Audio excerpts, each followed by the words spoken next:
Welcome to LC Screen Talk. My name is Larry, and this is the latest installment for my Rotten Tomatoes Got It Wrong throughout the 2010s series. And today I'm discussing the year 2015. We've done it. We're halfway through the decade, and today I will be jumping into the second half of the decade with 2015. So for each and every year, my guest and myself will each pick 5 films that we believe the tomato meter just missed the mark on. Just remember, these are our personal opinions and just a bit of fun. So for 2015, I am joined by my friend, Chad Saborin. So without further ado, I'll let Chad go ahead and kick us off. What's going on, everyone? So, firstly, I just wanted to say thank you very much, Larry of LC Screen Talk, for having me on your channel. Really do appreciate it. And as the title suggests, we are reviewing 5 films from 2015 that we believe Rotten Tomatoes got wrong. Very excited to do this because not only do I get to go on Larry's channel again, but on top of that, 2015 is a very important year for me. That's the year I started out on YouTube. And when I first started out on YouTube, it was the type of situation where I didn't have AMC A-List and MoviePass at that time, so I wasn't able to see 100 plus movies in theaters each year the way I am now. So the selection's kind of limited. I only saw, I believe, like 50 movies from 2015 because I was paying out of pocket at that time. So it's very interesting that it was kind of hard, honestly, to do this list because there were so many good movies that I had seen out of those 50 that it was very difficult. But enough exposition. These are the 5 films that I believe Rotten Tomatoes got wrong, whether that be, I think that it was too positive or too negative. So let's get started then with number 5. One that I believe most people are going to disagree with me, but number 5 is Avengers Age of Ultron. Now, I know what you're thinking. Oh, I don't like Marvel. That's not true. I think Marvel's all right. But I think Avengers Age of Ultron, that's what kind of honestly started for me the downfall of my natural high from being with Marvel, because at that point I had seen every single one in theaters, and I mean I still technically do, but excited wise, where it's wow, this is an event. That was the last one where I was like, holy cow, because I was very much so excited for the movie, but I found it very disappointing, and I think that everything that made the first one good was just kind of falling flat. I mean, it was kind of disappointing, honestly, in that front. And then the flaws of the first Avengers movie were amplified in the sequel. Really did not like this movie. Again, it has a 75% of Rotten Tomatoes. I personally believe it deserves a 50%, which I think is being generous. It's not a good movie, I think, personally. But that's my number 5. So my next up is my number 4. Now, obviously, my number 5th one was a fresh rating where it should have been rotten. This one is kind of in the middle because although The Hateful Eight has a fresh rating, it's at a 74%. I believe it deserves a 90%. Now, 4 years ago, I would have agreed with that rating of 74% because when I reviewed it 4 years ago, I actually gave it a 3.75 out of 5-star rating, which is a 75%.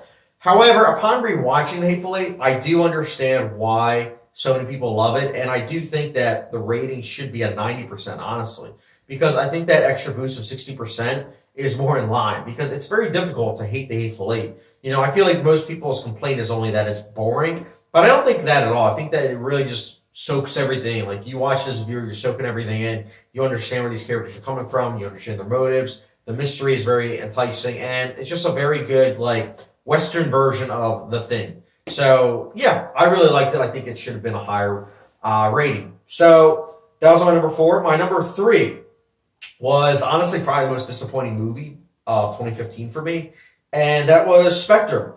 Spectre has a 63% of Rotten Tomatoes, and I do not think it deserves that rating at all. I personally believe it deserves a 40%. Now, 40% for me personally, when I do movie ratings and I talk about disappointing, that's usually the rating I do, a 2 out of 5-star rating.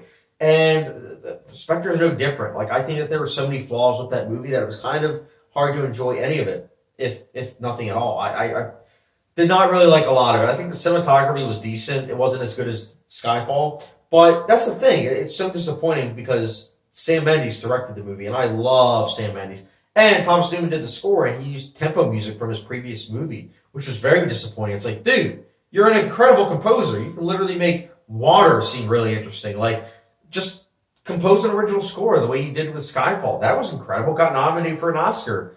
But no, this one was pretty much everything was taken straight out of Skyfall in terms of score, and I thought the action scenes were pretty bland, as well as the villain. And this was honestly pretty much like a mix of like a Fast and Furious movie with like the 1960s Bond movies, and I didn't think it worked at all. And personally, like I said, 40% rating is what it should have been. So that was my number three. My number two is a movie that I didn't see in theaters. Actually, I saw it about a month or two ago in preparation for reviewing all of Michael Mann's movies. I do ranking lists on my channel too. So, but anyways, I finally got around to seeing this movie, and it is Black Hat. Black Hat was a 2015 movie that 33% around Tomatoes. 33%. That's why I didn't see it in theaters, honestly. It just kind of got thrown under the rug, and I think it was only in theaters for like a week. But yeah, Black Cat, 33%, and I personally would have given it like a 65%. I think it should have just made the fresh rating because I think it's a solid movie. Like, it's not great or anything, but it's entertaining, and I think that it's really cool to see like a tech thriller. And I think Michael Mann's attention to details really do shine with this movie, as well as Chris Hemsworth's performance is good. The character he's playing is kind of cliche, but I think with what he does with the role, it's good stuff. And I do think that the score, technical aspects are all top notch. And again, I was entertained by it. What can I say? So I think, again, 65% is what it should have been instead of 33%, which is what it got, unfortunately. So that was my number two. Now, my number one, this is where a lot of people are going to be annoyed, including you, Larry. So my number one is, oh boy, my number one is Furious 7. Now, I know that's going to make a lot of people furious saying that, but my number one is Furious 7. It has an 81% of Rotten Tomatoes. I personally believe it deserves a 40%. I think that it was a very disappointing movie. I did have expectations, even though I didn't like the sixth one. I still had hope for the seventh one, especially given the fact that Paul Walker had died. So I was like, okay, it's going to be like a really satisfying movie. But I honestly didn't find it that satisfying. In fact, I felt like the franchise was just kind of like continuing on, and it was just kind of feeling very episodic. And on top of that, James Wan's a great director. I really do like him. But I think even his style wasn't able to save the movie because, yes, I get it that the franchise transitioned into a franchise all about cars to then all about pulling off these audacious superhero-esque stunts. But the thing is, like, that's my problem with it, I think, is that when you're dealing with that kind of stuff, you want to have it where it's done, like, really well. But I don't really think that it is done really well. You can tell a lot of it's very fake. It doesn't come off as convincing in the slightest. The acting is very bottom of the barrel. I think that the biggest problem for me also is that Vin Diesel's in it. I don't like him as an actor. I really don't. I try to give him a chance. I really do. I think Saving Private Ryan is the only film that I've seen in him where I was like, dude, you got chops. Everything else, I'm just kind of like, oh, man. So it's like bad acting, visual effects that aren't convincing, emotional manipulation, I felt personally towards the end, that really didn't feel earned because this is a franchise that doesn't care about character development, yet at the very end then starts spout messages about family, and it just comes off as cringeworthy. That's just my opinion personally. I know a lot of people love Furious 7, which is why it's my number one, because like out of those five, I think that, yes, Spectre was the most disappointing, but Furious 7 was a movie where I was like, you had a chance to end the franchise on such a high note, and unfortunately, we got a spin-off movie, a sequel, and another sequel. The Furious 9 is coming out soon too, so whatever, though. What am I going to do, I'm not going to do anything. I'll probably see the ninth one in theaters anyways. But, yeah, I didn't like it. So, that's my 5 films from 2015 that I believe Rotten Tomatoes got wrong. Larry, your choices here and yours were really good. I'm assuming that we didn't agree on a lot of them, and, it makes sense. Different strokes for different folks. But I still respect your opinions. And hopefully, you, as well as everyone else, respects mine. But anyways, enough of that exposition. I really do appreciate you, Larry, having me on your channel. And yeah, guys, feel free to follow me. Don't forget the subscription, notification bell. And yeah, catch you guys later. Thank you so much for joining in and participating for this series, Chad. I'm so grateful to have you back on the channel for another collaboration. Especially since we often don't have the same views on plenty of films. So, it's great to have a varied perspective on the channel. But in saying that, Chad is a great friend of mine here on YouTube, as well as a great movie reviewer with some really nice analytical takes. He does a lot of director rankings as well as retro reviews that you definitely want to be in on. So make sure that you head on over to Chad's channel, which of course will be in the description down below, and subscribe. He deserves so many more than he currently has. So head over, show him some love. 2015, I think my takes are all going to be pretty unpopular for this year. I know, shocker, but I don't know, I wasn't in sync. This was one of those years where I could have gone on with my list, honestly, and yeah, there was a lot of films I just didn't agree with the tomato meter on. And I'm going to kick things off with a film I found to be underrated, honestly, and that is Chappie. Now, I know a lot of people just don't like Chappie, don't think it's very good. And, you know, Diane Antwoord, whatever, they're not good. We're just going to say that now.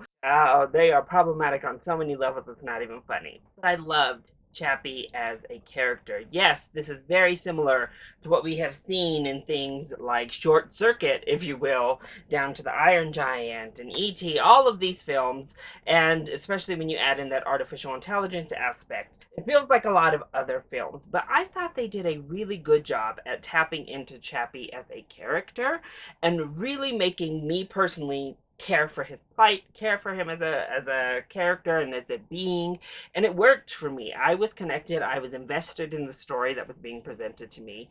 I thought that Hugh Jackman was a lot of fun in the role as well, being our main villain here, and it got me. It only has a 32% on Rotten Tomatoes, and especially if you take Diane Antwoord out of the equation, I don't see how this is that bad, especially in comparison to so many other artificial intelligence films. I think that the special effects were really good. I do think it had a lot to say. It really was thoughtful in its approach to saying the messages it wanted to convey. And honestly, I think this definitely deserves to be fresh, even with our two parental figures here. Because honestly, they help to develop the message with their problematic behavior within the film and create new messages and new problems for our character to overcome. So, across the board, I thought it worked well, and it is certainly fresh in my book.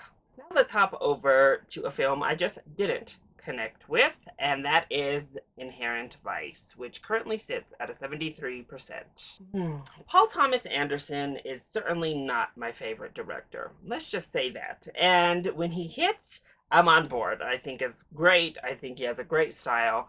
But when it comes to something like Inherent Vice, I just found it to be kind of frivolous fodder. It had an air of pretension over a level of nothingness for me. Joaquin Phoenix, of course, is great, as he always is, but he was given a role I didn't particularly care about, in a story that I didn't particularly care about. The humor doesn't really hit well with me, and in something like this, it just feels kind of like cold. So I didn't connect with anything in the film, connect with any sort of messaging, connect with the script, connect with the characters. I don't know. I didn't get it, I guess, because Inherent Vice was not for me. Next up on the underscored side of things, I have Concussion, which currently sits at a 59%.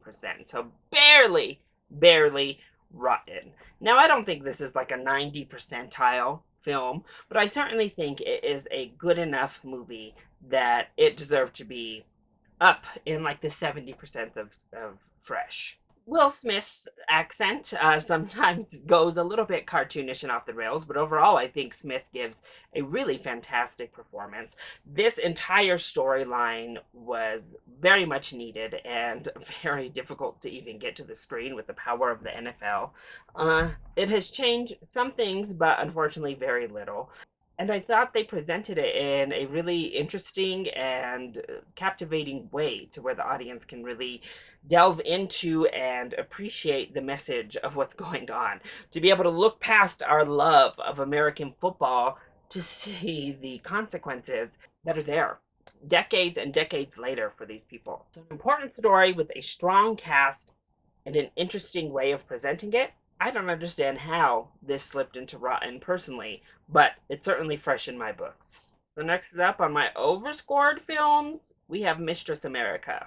This year, everybody is all about that Noah Blomkamp life for Marriage Story, and I know, film Twitter and indie diehard love like all of his films, including his two Greta Gerwig starring films, and they just don't connect with me. And Mistress America is definitely the big case of that. I find Greta Gerwig's character in this film insufferable. Like, I find her to be such a bad person. And the way they tried to spin her character, it doesn't work. This really self-absorbed, just kind of like yuck person that Greta has played many a time at this point in her career.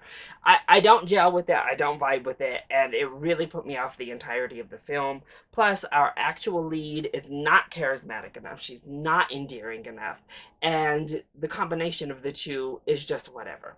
I found the whole thing to be just kind of self-absorbed, frivolous nonsense, if I'm being honest, and it just doesn't hit on any sort of level for me. I'm sorry. I know so many people love this film. I don't get the 82%. I don't get the love. It is very indie in its presentation, but gotta do a little bit more for me than that, and this just doesn't cut it. And rounding out my picks, I have one I think was underscored, and that is going to be The Age of Adeline, which currently sits at 56%. So people probably think I have like the worst taste in the world from this selections I have in this movie. I'm sitting here praising Chappie and Age of Adeline while I tear down Inherent Vice and Mistress America.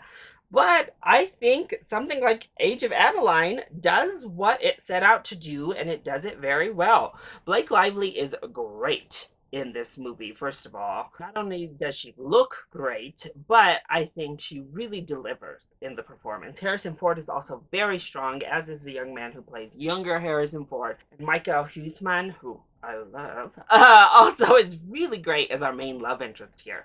Plus, I bought their connection, I bought their love story, and I bought her love story with the Harrison Ford characters. All around, it just worked for me. Plus, we have this beautiful cinematography, a lovely score, and these amazing costumes. I mean, oof, I don't know how many characters in cinema history have looked better than Blake Lively did as Adeline here. She was fire. But it was a really interesting concept that I thought they executed very well. They showed the hardships of being with this curse, if you will, and it got me. There was a lot of heart in the film, and it did what it set out to do very well. So I think The Age of Adeline is often maligned by fans as this like joke of a film, and clearly critics didn't hate it per se, but it's got stuck in the rotten area of the tomato meter, and I think it's just a better movie than that. And I enjoy watching it. So Age of Adeline is certainly fresh for me. That's it. Those are my picks as well as Chad's picks for the most over and underscored films of 2015. What did you think of the films that we chose? And more importantly, which films do you think the tomato meter just got wrong when it came to 2015? Let us know either in the comment section down below, or you can hit me up on Twitter. He doesn't have one. What? Right? But please make sure that you head over to Chad Sabourin here on YouTube and subscribe to his channel for more amazing content. And if you liked this video, hit that like button down below and subscribe to my channel so you are always up to date on my latest videos, including each and every installment in this Rotten Tomatoes Got It Wrong series. So I love you all so much for your continued support. Thank you for watching, and I'll see you next time. Bye!